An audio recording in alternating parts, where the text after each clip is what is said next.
Hi everyone, and welcome back to the Indie Pop Girl, the podcast for music chat, new releases, hidden gems, and nostalgic deep dives. I am back with another brand new release review. I'll be talking about Confessions 2, the highly anticipated project from the Queen of Pop, Madonna. And before we get into the episode, if you enjoy music discussions like this, please consider following the podcast or leaving a like, depending on where you're listening. It really helps the show reach more people, and it means a lot for a small independent podcast like this one.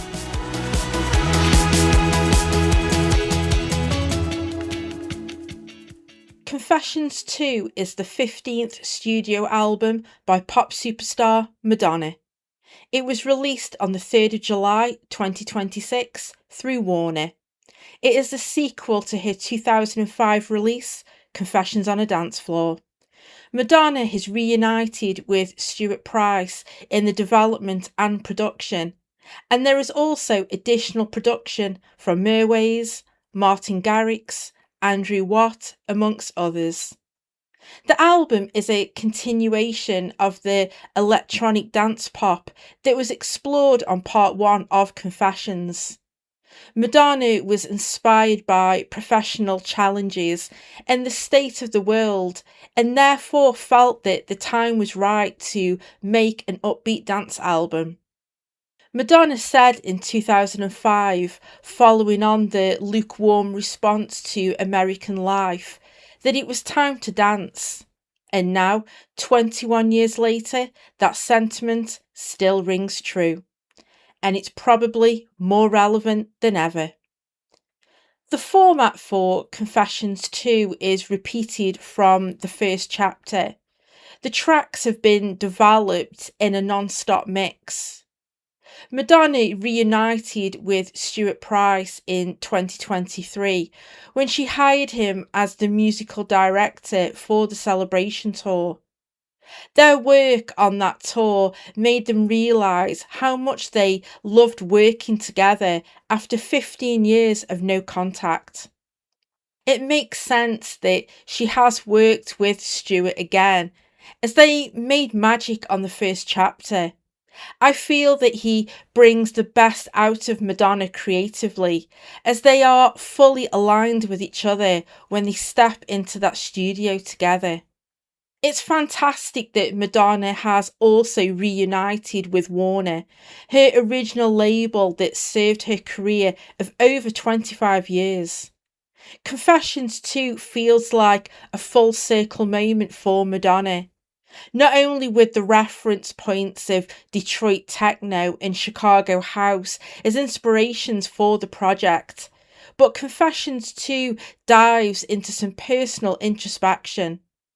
The first chapter dealt with some self-reflection from Madonna, but the sequel dives even deeper.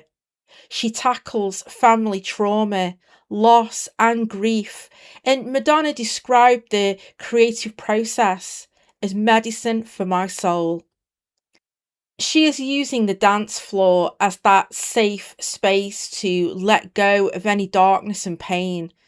Madonna is the queen of the dance floor, and she knows the importance of dance and the healing in music.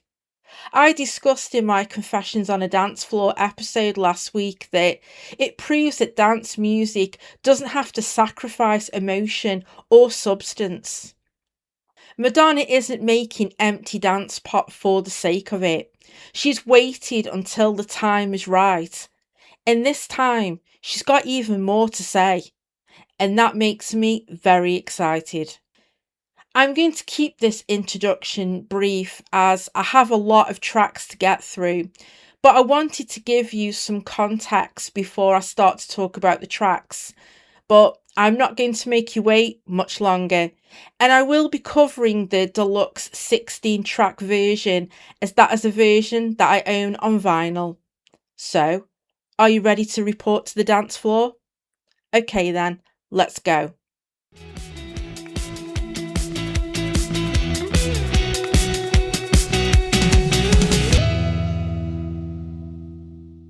As I have mentioned in previous episodes, I will not be playing clips of the songs, so if you are curious, then please support the artists I cover by streaming, downloading, or buying physical copies. Thank you. Track 1, I Feel So Free. This serves as the monumental opening track for Confessions 2, and I remember hearing a short snippet on social media when it dropped, and honestly, I lost my shit. Madonna wastes no time and she instantly pulls you into her world. I love how this opens up. Those heavenly synths sound amazing. The details in the production are incredible, and I love the way Madonna comes in with her iconic spoken word. Her delivery made me think of Erotica's title track and got me thinking about that. It's interesting that in Erotica, Madonna took on the persona as Dita, and here in I Feel So Free, she confirms in the intro, create a new persona, a different identity. I can be whoever I want to be. Madonna is, of course, the queen of reinvention, and this time she is using the dance floor and dancing as her persona. Going back to where it all started for her when she arrived in New York back in 1978. When I was listening to this on release day, I noticed that there is an old school vibe about it. It's got a hypnotic, spacey vibe, a kind of hybrid of I Feel Loved by Donna Summer and Madonna's own Future Lovers from Confessions Part 1. The track also samples the legendary 1989 house classic French Kiss by Lil Louis. It takes me back to the music that I discovered and was listening to in the late 80s and early 90s. I will be honest, I was a little bit nervous approaching Confessions 2. I was worried that it wasn't going to live up to expectations, but I found those worries melting away as I was listening to this track. You just have that feeling that you are about to experience something special. And it didn't take too long before I started to become emotional. The opening track is enticing, hypnotizing, and leaves you intrigued for the journey that follows. Track 2, Good for the Soul. The first thing that leapt out to me was the opening line, everything begins with consciousness. It transported me to the track Bedtime Story from 1994. Fast forward 32 years to Confessions 2, and with this track, Madonna flips the narrative on its head. The trance-like production mirrors the spacey, layered synths and pumping dance beat. It also mirrors the lyrical themes with Madonna looking out at the universe to explain inner peace, seeking solace with the ones that you will love, will keep you above, finding the healing in music and dancing. She sings in the chorus, so just dance in the rain, no need to explain. I love the inclusion of strings. It gave me strong ray of light vibes with the production in the verses. The chorus is catchy and immediate, and I love all the sounds and callbacks that Madonna and Stuart Price are giving the listener. It makes it fresh and exciting, and you have no idea where the rest of the album is going to go. And talking of more callbacks, I read that this track mimics the second track placement and sci-fi aesthetic of Impressive Instant for Music. I would say that both tracks are intertwined. They share the same otherworldly alien landscape. They also share trance-like club production and abstract cosmic metaphors that describe the spiritual experience of completely surrendering yourself to the beauty and power of music and dance. Track 3, One Step Away.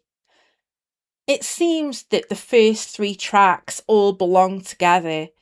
There is a sonic link to them which gives the record a proper introduction. Madonna brings in the spoken word to cement her message to the listener. She declares, "People think that dance music is superficial, but they've got it all wrong." Madonna is telling you that there is healing and comfort in the dance floor, the power of human connection and transformation. It changed her life, and she is telling you that it can change yours too. During the interview with Graham Norton, Madonna and Stuart Price revealed that One Step Away was improvised and recorded in just a single take. When you hear it, you find that hard to believe, and it's quite remarkable.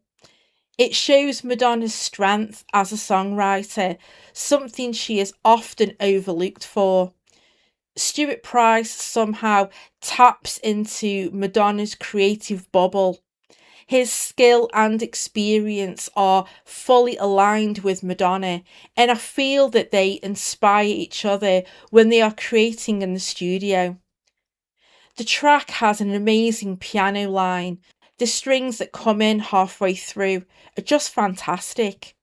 It really lifts and elevates the track even further. Madonna's vocals are incredible. The scratch vocal that she delivered was kept in as the final album version. And I really feel that this track is future single potential. You could imagine this being played on the radio and Madonna delivering a killer music video. It's powerful and clear with some of Madonna's most emotionally resonant vocal work that she has delivered in a long time. Track 4, Bring Your Love. This was released as the first single for the album campaign, and it's been difficult trying to avoid this as it has received a lot of radio airplay in the UK. I usually like to save singles for the album experience on release day, but sometimes I do make exceptions. Featuring Sabrina Carpenter, I can understand why this was picked as the lead single. Sabrina is having a pop moment, as we all know, and it's amazing that both women have collaborated with each other on this track and at Sabrina's Coachella performance. Bring Your Love features a sample of Good Life by Inner City from 1988. Fun fact, Paradise by Inner City was the first album that I purchased after begging my parents for it back in 1989. Bring Your Love bridges 2 entirely different generations of pop royalty with a sample from one of the biggest dance tracks of the 80s. I love how Madonna's and Sabrina's vocals are heavily intertwined throughout. Both women are the star of the show, and I love that. Madonna has publicly praised Sabrina's cheeky, fearless pop wit, and you can really hear the chemistry between them here. That final spoken word section where they're bouncing lines off each other feels playful and completely natural. And just to note, the title of the song reminds me of Why Is It So Hard from Erotica. Madonna sings the phrase "Bring Your Love" repeatedly during the breakdown and outro hooks. By calling the new song Bring Your Love, she is subtly pulling a thread all the way back to her erotica era, reminding everyone that she has been fighting the same fight for love and freedom on the dance floor for over 30 years. Track 5, Danceteria. That transition is absolutely flawless. I love this track. It was an instant highlight for me on release day. It's upbeat and fun, and Madonna even interpolates the hook from Lou Reed's 1973 song Walk on the Wild Side. It's kind of unexpected, it comes out of nowhere, but it fits into the scene that Madonna is setting with the lyrics so well. The song is a tribute to the Danceteria nightclub and the New York City nightlife. It's lovely how Madonna takes a trip down memory lane and reflects on her time dancing and having fun with her friends. She frequently attended the Danceteria nightclub, and eventually in 1982, it led her to sign her first record deal with Sire Records. She met DJ Mark Cummings, who she mentions in the song, and asked him to play Everybody. And the rest, you could say, is history. Danceteria is high energy, catchy, and full of hooks. I feel that the structure of the track mirrors Vogue with Madonna's spoken word rap. But something else I noticed when listening on release day with Madonna's vocals is they reminded me of Neil Tennant's deadpan rapping style on West End Girls. During the creation of Confessions Part 1, Madonna and Stuart Price name-checked the Pet Shop Boys as a massive blueprint for the album's sound. To my ears, it sounds like Madonna is echoing Vogue and Neil Tennant's iconic, detached, cool as ice spoken delivery. It creates a wonderful sonic paradox. She's singing about a gritty, chaotic 1980s club scene in New York, but delivering it with the polished, rhythmic sophistication of 1980s British synth pop. Track 6, Read My Lips. This track introduces a completely fresh sonic texture to the record by bringing in Colombian reggaeton superstar Fade. It's a pacey, upbeat Euro pop dance track with some Latin flavour. The production is layered with acoustic Latin instruments and Spanish guitar over the club beats. The use of the flamenco style guitar reminded me of the instrumental breakdown in Deeper and Deeper from Erotica. I love it when organic live instrumentation is mixed with synths and electronica. There is something deeply satisfying about it, and to my ears, it's just pure ear candy. With that being said, I wasn't completely sold on this track on my initial listen. I thought it was a refreshing switch up sonically, but it wasn't fully clicking with me. However, since receiving my copy of the vinyl and playing it through a few times, this has started to grow on me now. It just goes to show you that sometimes you need a little bit of patience with a new release. You have to let some tracks stew over time and come back to them to see if your opinion has changed. I really enjoy the back and forth confrontation between Madonna and Fade. I think his feature really works and their voices blend nicely together. The production from Stuart Price and Taney is complex and detailed, and I think this is a track that will reveal itself gradually over time with more repeated listens.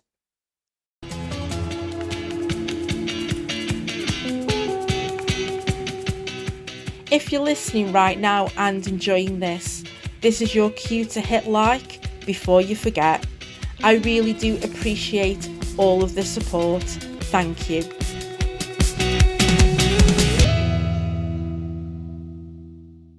Track 7, Everything. This is what I would call a proper dance banger. I lost my shit on release day listening to this on headphones. It was such a beautiful experience. The sonic landscape is intense with a hypnotic bass line and synth layers. I love how Stuart Price builds the track gradually, and that build up to the drop is so satisfying. The heavy, thumping beats evoke a late night underground club set. The sonics here are definitely darker, and it feels like this is the moment in the album where it's starting to shift. The line, "Your words have no meaning" in everything, is a direct echo of Madonna's iconic 1994 single Bedtime Story, where she opens with the line, "Today is the last day that I'm using words. They've gone out, lost their meaning, don't function anymore." In both tracks, Madonna reaches a point of total sensory overload where language fails and she turns to the dance floor or the subconscious to communicate pure emotion instead. Madonna's lyrics critique isolation, phone addiction, toxicity across social media platforms, and she directly confronts how people would rather stay glued to a screen than experience the real world and human interaction. Madonna uses repetition with the "blows my mind" refrain. She really wants to get her point across to the listener that she is pissed off and had enough. She wants the listener to come inside into the light and join her on the dance floor. I love how she vents her frustration with her delivery of, "It's not okay. I don't fuck with it." That line really reminds me of something that Chapel Rowan would deliver. The bridge is quite revealing, and Madonna shows some vulnerability. She confesses that social media makes her feel bad about herself, the comparison to others, and having that pressure of judgment. The guitar in the bridge reminded me of the riff in the Ray of Light title track. Again, these little callbacks and references are so much fun to notice during the listening experience. And it doesn't matter if they are intentional or not. I love the trance-like synths in the production. I thought that they sound very faithless coded. This is a track that has huge replay value for me. I think it's one that you will pick up new things every time that you play it. Track 8, Love Sensation. I had only heard a very short snippet of this on social media as I wanted to save it properly for release day. Right, so on my first listen, I thought this was fine. It didn't blow me away or anything, and I think following on from the previous 7 tracks, it is slightly weaker. I played it in the car as well, and it still didn't grab me. However, over the last few days, I have been playing my copy of the vinyl, and this track has clicked for me now. That hook in the chorus of "There's nothing that we cannot do" has been playing in my head over and over. It is a true earworm moment. After confronting online toxicity in the previous track, Everything, Love Sensation flips the script completely. Madonna celebrates human connection and dance as a physical high. I feel that the chorus is the euphoric mantra. It's uplifting and empowering. The lyrics in the outro of "I'm your love sensation, good vibration" made me think of the 1991 hit song Good Vibrations by Marky Mark and the Funky Bunch, which is a total banger, by the way. That track famously sampled the vocals of Loletta Holloway and her disco classic Love Sensation. It seems that Madonna is not only referencing her own work into this record, but threading in the dance classics that inspired her. I suspect that Stuart Price has played these classics into his own DJ sets at some point, and it feels like little Easter eggs that have been planted inside the album. It's really clever work, and I hope it will inspire a new generation of people to discover these dance classics, if not already familiar. Track 9, Love Without Words. Okay, I am still sitting with this one at the moment. With a 16-track album, it's impossible to click with absolutely everything. And this is the track that I need more time with. It's not bad at all. There are elements in the track that I really enjoy, but as a complete whole, I need to give it some more plays before fully making up my mind. However, I love the piano with the glitchy, chopped up production. And what I really admire about Confessions 2 is that Madonna and Stuart are not following the usual pop songwriting structure. I love how they are just taking the songs naturally where they need to go. They are thinking about the album experience with the transitions and not following the TikTok trend of tracks that clock in under 2 minutes. I appreciate that they are letting the tracks breathe and develop, but it never comes across as monotonous or a chore to get through. I think this track ties in with the themes explored in everything. Madonna dropped the "Your words have no meaning" line in that track, and here, Love Without Words represents the ultimate culmination of that theme. She completely abandons complex storytelling to let the rhythm and the hypnotic blend of classic trance, deep house, and raw techno to do the talking.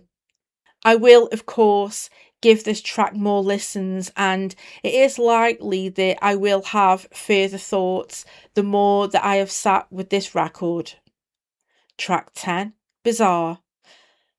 You know, I love it when you get humbled and proved wrong because that's exactly what I deserved after listening to this track. I had some slight reservations and skepticism about a Martin Garrix collaboration, and this is no shade to Garrix at all. I just don't gravitate towards his previous work, and I was worried that this was going to lean into generic commercial territory. How fucking wrong I was. This track is a triumph in every way. I did not want this track to end. This is one of the highlights from the record for me. That melody in the chorus is so gorgeous, and on top of that, Madonna sounds incredible. This is some of her best vocals, and Martin Garrix really lets Madonna shine here. To be honest, I didn't fully capture the lyrics and the message of the song on my first listen. I was too wrapped up in the sonics and production to even notice. It was through repeated listens, and I was like, Madonna said what? Oh shit. There has been speculation that Bizarre is about Madonna's volatile marriage to Sean Penn. They were married from 1985 to 1989, and Madonna wrote Till Death Do Us Part following the breakdown of the marriage, and the song appeared on her Like a Prayer album. It makes complete sense with the refrain: movie star, deep blue eyes in Hollywood, we're a perfect prize. He drove way too fast. Shelby Cobra wasn't meant to last. I read that Madonna gave Sean Penn a 1968 Shelby Cobra car for a wedding gift, and I assume that the car didn't last long, like their marriage. I love when a track like this shatters your expectations on a record, and I feel like this is a real confession for Madonna. It seems like she has got some serious shit to get off her chest, and what better way to shake off those demons by hitting the dance floor and just letting go. I also feel that this is the point in the record where it starts to take a bit of a turn. This feels a little bit darker, and on release day, I was so intrigued because I really had no idea where Madonna was going to take me next. Track 11, School. I would say that this track has got some of the most unique production on the entire record. It's quite experimental, and Madonna uses this to balance her lyrics, which play with her own legacy in a very clever way. I noticed three lyrical callbacks and some great wordplay. Firstly, Madonna mentions blind ambition, which is a cheeky play on her iconic 1990 Blonde Ambition World Tour. In this song, she chants, trust like this, sex, romance, blind ambition. I feel this ties her legendary 90s tour directly into her current mindset. She then makes another callback to her 1994 album Bedtime Stories. The refrain features a direct reference to the deep cut, I'd rather be your lover, explicitly quoting the line, I'd rather be your lover, lover, lover. Verse 1 includes the line, once I had a masterpiece that burned in a fire. This made me think of the ballad Masterpiece, which was used for her 2011 film WE and later included on the 2012 album MDNA. She follows that line with, maybe you're Picasso, but you're also a liar. It directly flips that past song sentiment of admiring a museum worthy lover into a bitter critique of a former partner.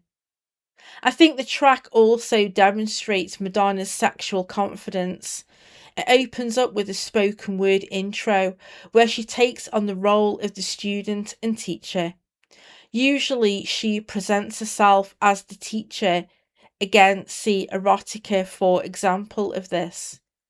But she's taking this further, and I think that's really refreshing to see Madonna tackle sexuality so openly at this stage in her career.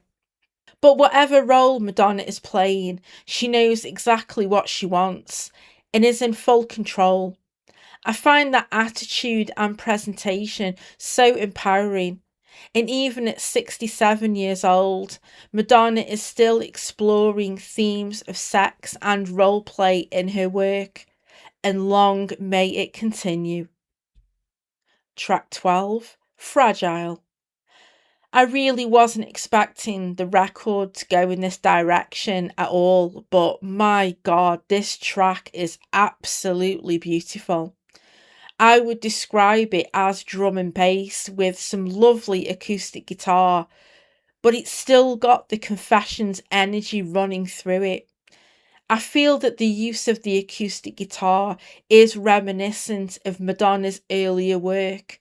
She would often incorporate acoustic guitar with electronica.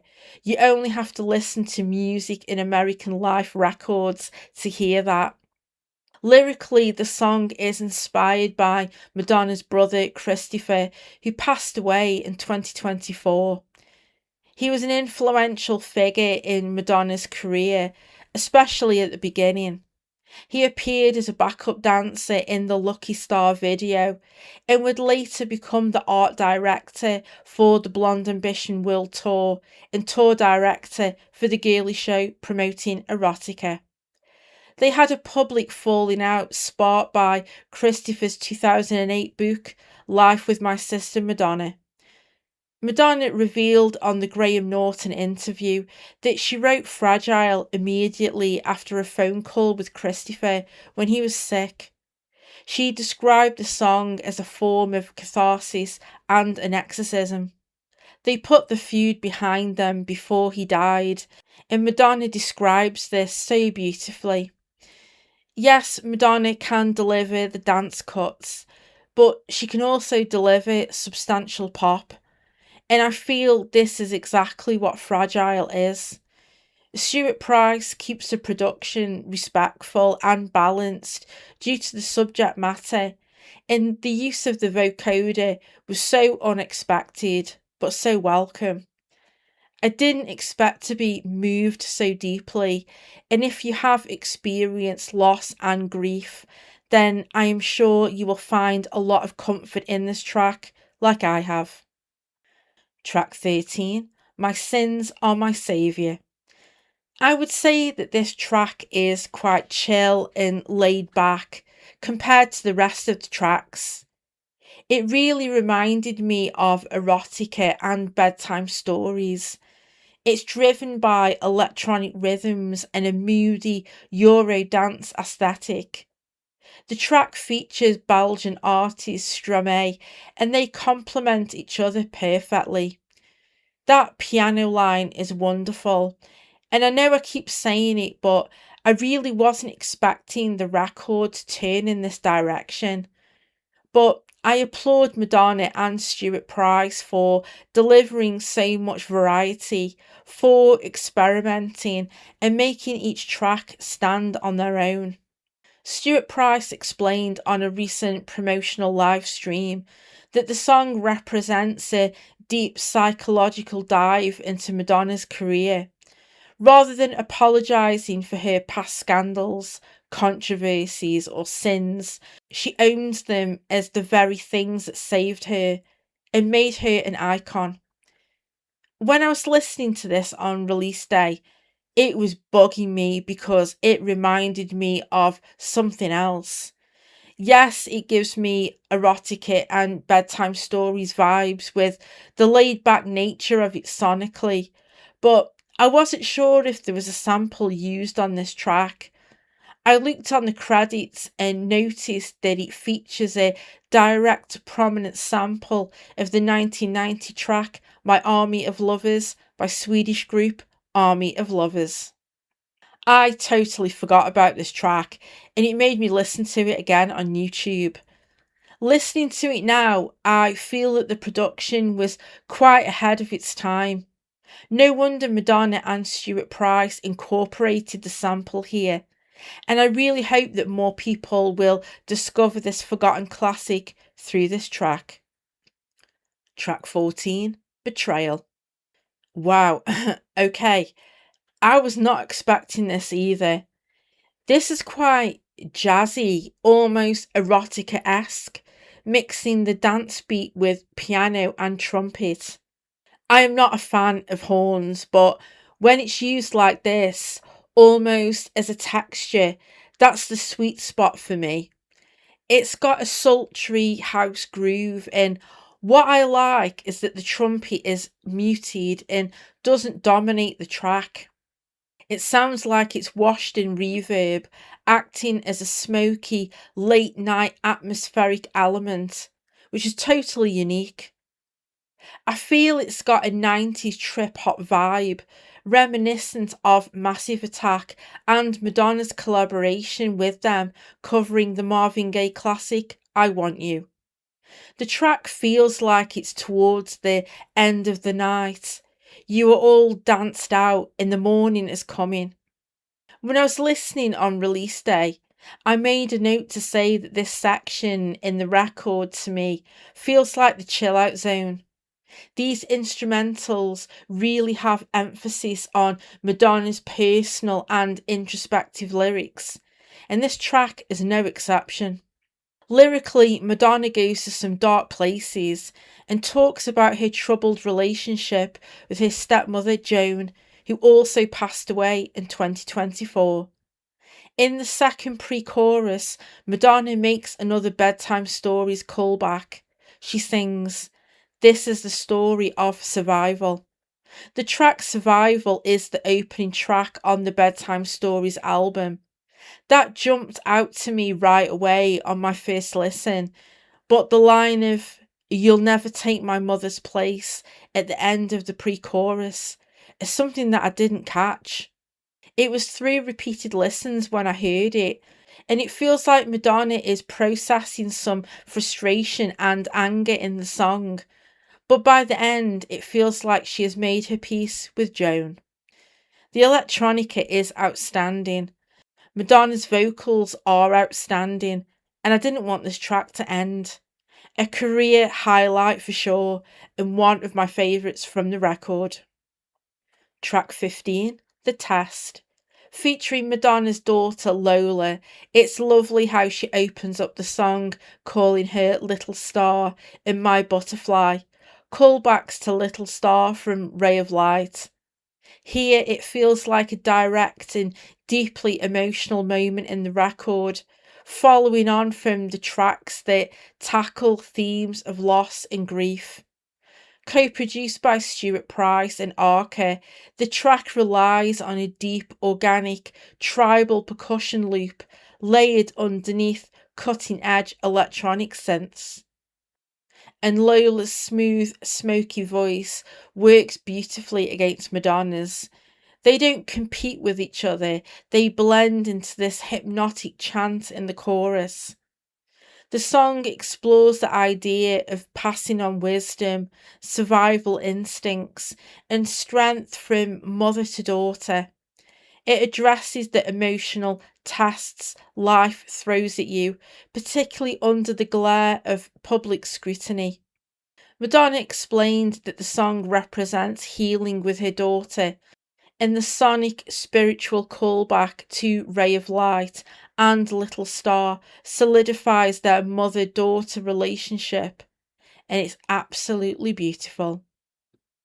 Track 16, Lower East Side Girl. This track serves as the ultimate emotionally overwhelming curtain call for Confessions 2. The song kicks off with a soaring, echo drenched electric guitar riff that directly mimics the energy for a classic Ray of Light title track. Honestly, this was completely unexpected and out of the blue when I was listening on release day. I wasn't expecting something like this at all. What a unique song. I thought Madonna was going to end it with a full on dance banger, but I respect this decision so much. I feel that this track is the emotional flip side to Danceteria, bringing the album's narrative right back to the gritty Manhattan streets where her career began. I actually became emotional towards the end listening to this. The lyrics are deeply nostalgic, almost presented like a lullaby. And hearing her close out the song and album by repeating "Everything fades away" leaves you sitting in a quiet, reflective space, a bit like after a good night out ends. Madonna completely defied expectations by avoiding a predictable club banger for the finale. Instead, she chose poetry, legacy, and emotional truth. For me, this is a career defining run of tracks, and she has firmly delivered the undisputed pop release of the year. What a triumph for the Queen of Pop at this stage in her career, and what an incredible journey this record is. I would love to know what my listeners think. Please leave me a comment because I would love to know what your favourite tracks are.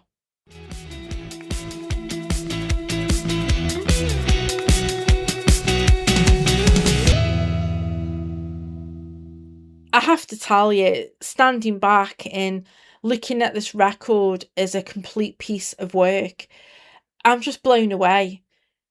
Going into it, I think a lot of us were wondering if this would just be a nostalgic rehash of 2005. But what Madonna and Stuart Price have achieved here goes so much deeper than that. The widespread critical acclaim speaks for itself. Pitchfork handed it a spectacular 8.1 out of 10, while publications from Rolling Stone to NME are calling it her most vital, focused, and cohesive body of work in over 20 years. It currently holds a brilliant 83 score on Metacritic, proving that she isn't just competing in the modern pop landscape, she is completely rewriting the rules. Confessions 2 treats the dance floor as an expansive canvas, moving through house, techno, trance, and disco before shifting into 90s trip hop, drum and bass, and ambient electronica, all while making space for some of Madonna's most introspective songwriting. Ultimately, this record is a masterclass in legacy. Madonna isn't running away from her past or desperately trying to adapt to Gen Z TikTok trends.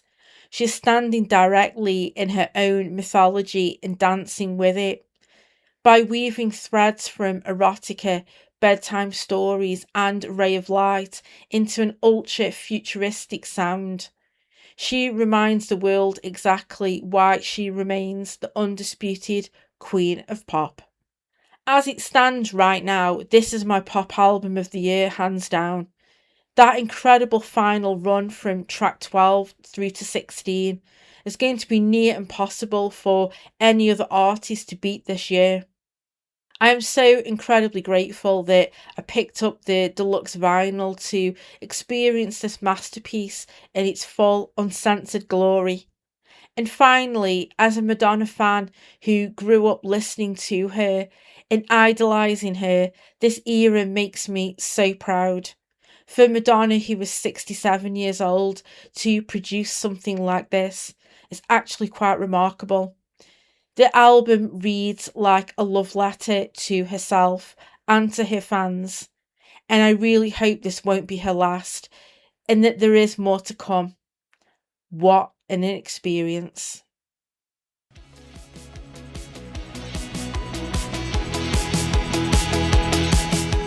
Thank you so much for tuning into this episode. If you've enjoyed it, I'd really appreciate it if you could follow, like, or share, as it helps other music lovers discover my podcast. If you're listening on YouTube, don't forget to like this episode and subscribe to the Indie Pop Girl podcast. It really helps the algorithm push the video out to more people, and as a small independent podcast that's still growing, every like and subscription genuinely makes a huge difference. I'm posting full episodes, shorts, and little teasers over there, so there's always something new to watch. Let me know in the comments if you love this record and if you are a fan of Madonna. I always read and respond to comments, and I love hearing what you all think. You can also find me on Instagram and Threads at the Indie Pop Girl, and on TikTok at the Indie Pop Girl podcast. And if you want to dive even deeper, there's a public Spotify playlist called Favourite Tracks from Podcast Episodes, where I add some of my top picks from each record I cover. It's updated as new episodes drop, so you might just find your next obsession. I am taking a short break for a week as I am going away, but I will be back very soon with another throwback. I'll be teasing the next episode on my socials, and I will be posting some other treats as well, so make sure you're following me. Until then, I'm Rachel, the Indie Pop Girl. Thanks for listening, take care, stay safe, and I'll see you next time.